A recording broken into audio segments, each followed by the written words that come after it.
Let me move to my man, Rain Dakota Prescott. Put on my Dak hat. So I said on the show on Friday, I was making my predictions. I said Dak plays, Cowboys win. If Dak doesn't play, Cowboys lose. I changed that at the last second. I'm kicking myself for doing that, but I changed my pick at the last second for in favor of Dallas, because I'm like, okay, I think they're going to control the clock. They're going to run the football. They're going to get a couple turnovers on defense, cash in the red zone. That did not happen. The Philadelphia Eagles beat the Cowboys, ended their 4-game winning streak 26-17 to remain unbeaten at 6-0. Jalen Hurts played very well, right? Goes 15 for 25, only 155 yards, but he had a couple touchdowns, had a QBR 0 to 100 of 65, a passer rating of 104. He also ran for 27 yards, so in total he had sub 200. But what Jalen Hurts did, control the tempo of the game. And what the Eagles offense is doing and what they've done so well is, again, it's similar to kind of what I was just talking about with Josh Heupel at Tennessee. Making the offense simple, making it easy. You don't have to force Jalen Hurts, who's not a natural pocket passer, to make tough throws. And so when you look at how he played within Philadelphia's system and how he has all season, he's been excellent. Okay, these rollout passes to A.J. Brown, right? Getting the ball to tight ends and backs, getting himself involved in the run game.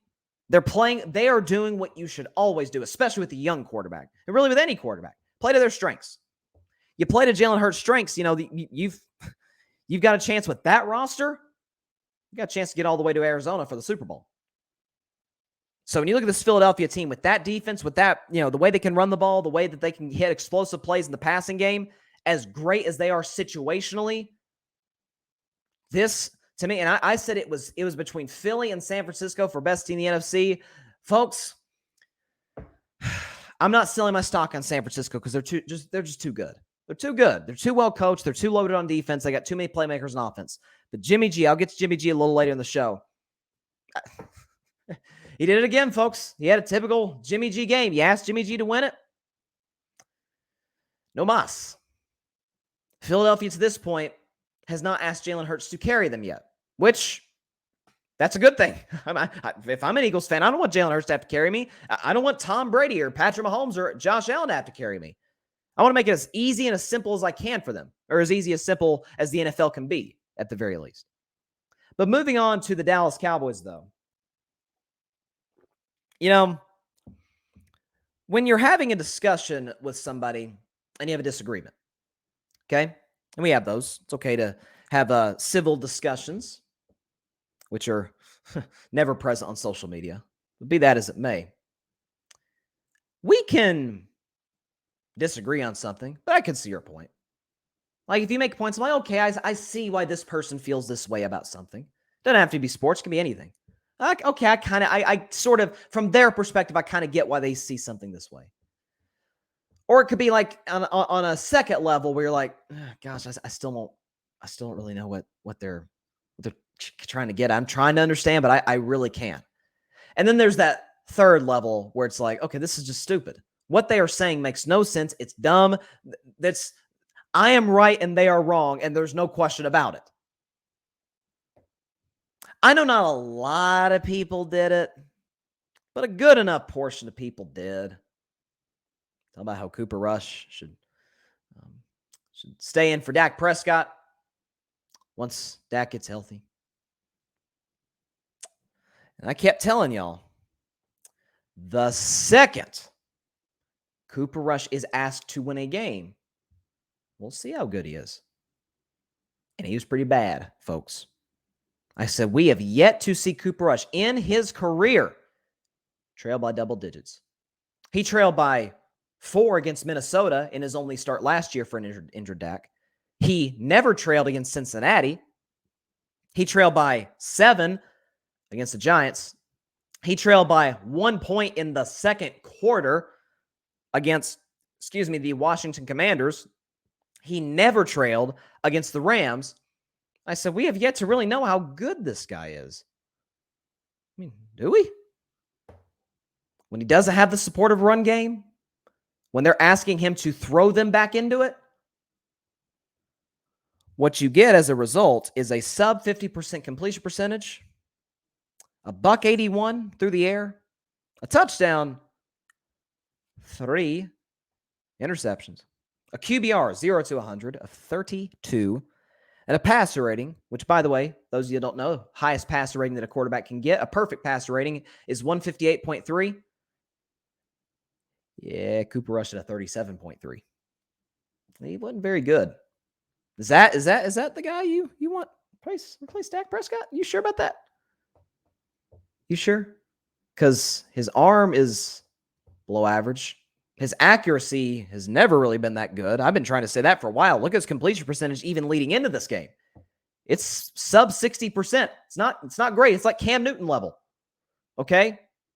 He's a tad antsy in the pocket, especially under pressure. He's not as good at getting out of that as Dak is. And you have to cut off a certain area of your playbook for him. If he is playing within a structure, was good. But I said after the Cowboys' first win over Cincinnati back in week 2, I said that this is how the Cleveland Browns won 11 games with Baker Mayfield back in 2020. Nick Chubb, Kareem Hunt, the defense led by Myles Garrett, let Baker work off the play action on 2nd and 3rd and shorts. Okay? Don't put him in 3rd and 13 situations. Don't put him in position to make a mistake because Lord knows he'll make them. Okay? Don't put him in position to have to play from double digits behind. And you can win a lot of games. You can make the playoffs. Heck, you can even win a playoff game, which the Browns did that year on the road in Pittsburgh. But the second Cleveland asked Baker to win a game on the road in Kansas City against the Chiefs team with no Patrick Mahomes, nope, couldn't do it. Baker's a backup. So was Cooper Rush. Now, honestly, today, I'd honestly take Cooper Rush over Baker Mayfield. I'm not kidding.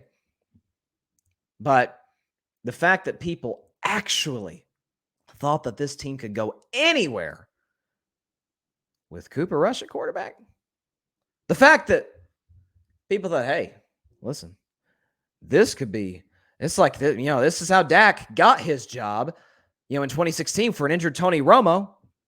Yeah, except Dak was 3rd in the NFL in QBR behind the guy who won MVP, Matt Ryan, and the guy who finished 2nd for MVP in Aaron Rodgers. Yeah, Dak led the Cowboys to 13 wins, including an 11-game winning streak. Dak also had the best touchdown to interception ratio in the NFL. Yeah, Dak also went toe-to-toe, throw for throw with Ben Roethlisberger and Aaron Rodgers. He even had a great Thanksgiving Day showdown with Kirk Cousins. I mean, Cooper Rush's best win is against Joe Burrow, who was sacked 7 times. I'm sorry, 6 times. When he wasn't asked to go win the game for us, go throw us back into a game, which we've seen Dak do time and time again. But fear not, Cowboy Nation.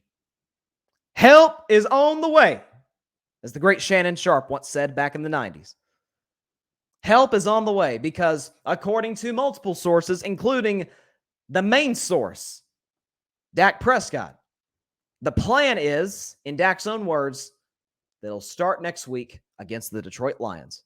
Now, first of all, it's a great game for Dak to start because he gets to build back his rhythm, build his confidence, playing a Detroit Lions team that has the worst scoring defense in the NFL, build his rhythm, and then, by the way, week after, Chicago Bears. How the Bears look, okay? Bears aren't a very good football team, and that's another home game. And then you get a bye before you go to Green Bay. So I'm seeing a lot of negativity on Cowboys social media. I'm like, why? Okay, you almost beat the undefeated Eagles with Cooper Rush at quarterback, with Cooper Rush throwing 3 interceptions. You still had a chance to beat the Philadelphia Eagles, despite the Mike McCarthy special, 10 penalties. You had him on the ropes. Only trailed by 3 at one point early in the 4th quarter. And as CeeDee Lamb said after the game, and now you get Dak back? Oh, it's on Christmas Eve, Eagles fans. I'm just here to tell you that right now. But, and again, something else too for Cooper Rush. It isn't like Philadelphia took away the running game. Okay? Cowboys averaged 5 yards a run. Zeke was great 13 carries for 81, 6 yards per carry, had a great touchdown run. Tony Pollard looked pretty good. Offensive line, to me, I've said all season, the shock of the Cowboys this season for me has been the offensive line. With all of the injuries that they have had, it seems like they built a level of continuity. Tyler Smith has been very good. Jason Peters, in the limited snaps he's played, has been good. Okay, Zach Martin has had another typical Zach Martin Pro Bowl level season. Cooper Rush did his job. If you told me when Dak went down that the Cowboys are going to win 4 out of 5 games in Dak's absence with Cooper Rush at quarterback, who on earth wouldn't take that? Again, I compared it over and over to 2019.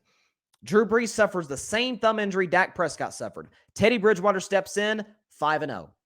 And so Drew Brees comes back. The Saints are rolling. They're feeling good about themselves, and they pick up right where they left off. That's what the Cowboys have an opportunity to do with Dak returning next week. And so actually, I decided let's start a trend.